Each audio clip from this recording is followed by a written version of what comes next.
The story I'm about to tell you happened over 10 years ago, but it still gives me chills and keeps me up at night. It was winter, and the days were already short. It started getting dark around 5 p.m., which was when I usually left work. But on that day, when everything happened, I stayed at work later. We had a huge report to present, and my boss had asked the whole team to work late. Since we were getting paid overtime and I could use the extra money, I stayed at work until about midnight. I couldn't stay much later, because I still needed to catch a bus and a train to get home. After 1 a.m., it was very difficult to find transportation. My route home was always the same, and that day was no different. 5 minutes walking to the bus stop, then a bus ride of about 30 minutes, another 5 minutes to the train station, a 20-minute train ride, and finally a 15-minute walk home. On good days, I could get home in an hour and a half. During rush hour, it could take up to 2 hours, but I didn't mind. I enjoyed those minutes walking and thinking about life. And during the bus and train rides, I always had a book with me. That night, I had to wait a bit longer for the bus, but it didn't bother me. I knew there were fewer buses at that hour.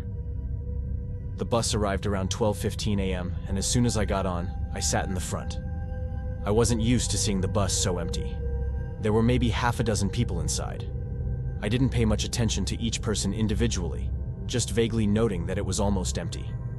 As usual, I took out my book and started reading. It hadn't been 5 minutes when I started feeling strange. It wasn't anything major, and I can't quite explain the feeling. But you know when someone is staring at you, and even if you can't see them, you can feel it. I didn't look back. I didn't have any reason to feel odd. It was just a slight sensation. So I decided to ignore it and continue reading. When I got off at my stop, I felt relieved to be the only passenger getting off the bus. My mom called me then, and hearing her voice made me feel even better. Normally, I called my parents when I was having dinner. Since I hadn't called them that night, my mom took the initiative. It was late for a call, but we both had the same habit. I inherited this trait from her. Neither of us liked going to bed early, and we both had trouble falling and staying asleep. I was on the train when I felt that sensation again, much stronger this time. I lifted my eyes from the book and looked around. Nothing seemed out of the ordinary. Everyone else had their noses buried in their phones, and no one seemed particularly interested in me. But the feeling lingered. I looked around again, more carefully this time, and noticed a man in the far corner of the train. He was clearly staring in my direction and didn't look away when I made eye contact.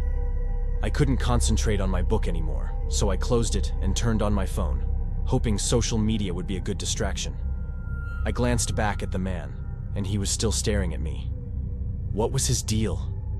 Why was he looking at me so intensely? I got off at my stop and felt relieved when I looked back and saw him still on the train. The doors closed, and the train continued on its way. Our eyes locked until the train moved away. I had never felt so uncomfortable with someone's stare before. I didn't know what to do, but at least he stayed on the train, or so I thought. I put my headphones in, determined to finish the podcast I had started that morning, and began my walk home. It was only 15 minutes, and I'd be home in no time. But the feeling persisted. Someone was still watching me, but I was alone on the street. There was no reason to feel that constant discomfort. Was I going crazy and paranoid? I quickened my pace, determined to get home as fast as possible.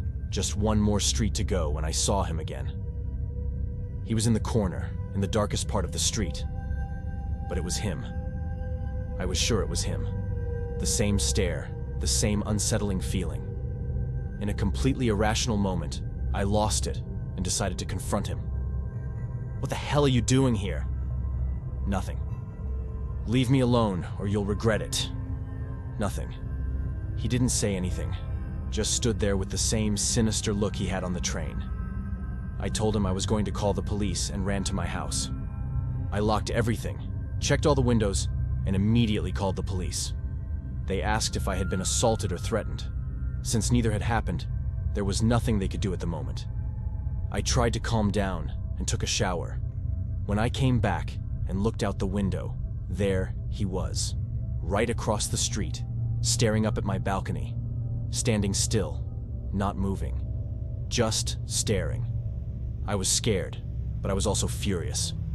Who did this person think he was, interfering in my life like this? I opened the window and shouted that I had a gun and wouldn't hesitate to use it. He didn't even flinch.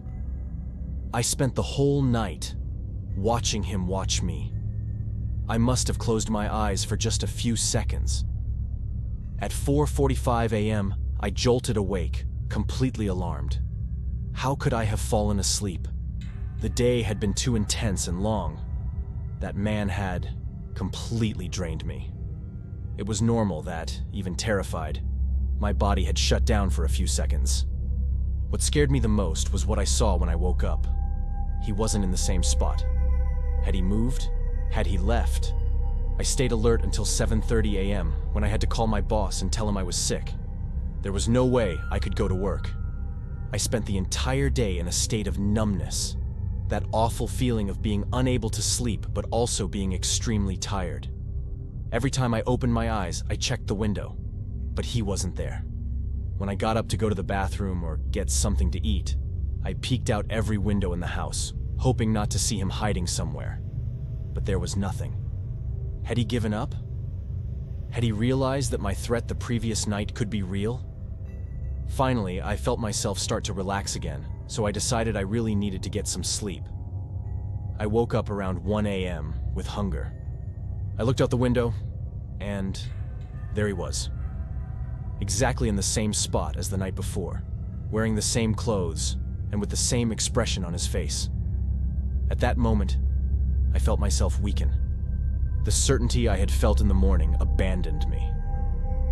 This wasn't an isolated incident. I had never experienced anything like this before. I had never been threatened without an actual threat. I was frustrated, feeling like there was nothing I could do in this situation. I had already alerted the police. I had already threatened him. The next step would really be to confront him. I felt confident in my physical abilities. That man wasn't even particularly athletic. I could overpower him if I wanted to. But what truly scared and stopped me wasn't his physique. It was his expression. For an entire week, it was like this. Every day, around 1 a.m., he would appear, and around 4:30, he would disappear. It was the lowest point of my life. I was utterly desperate. I didn't know what to do. Then, exactly 1 week later, he vanished. Just as he had appeared, out of nowhere. I never saw him again, never knew what happened to him, or why he put me through all that. But even today, there are times when sleep won't come.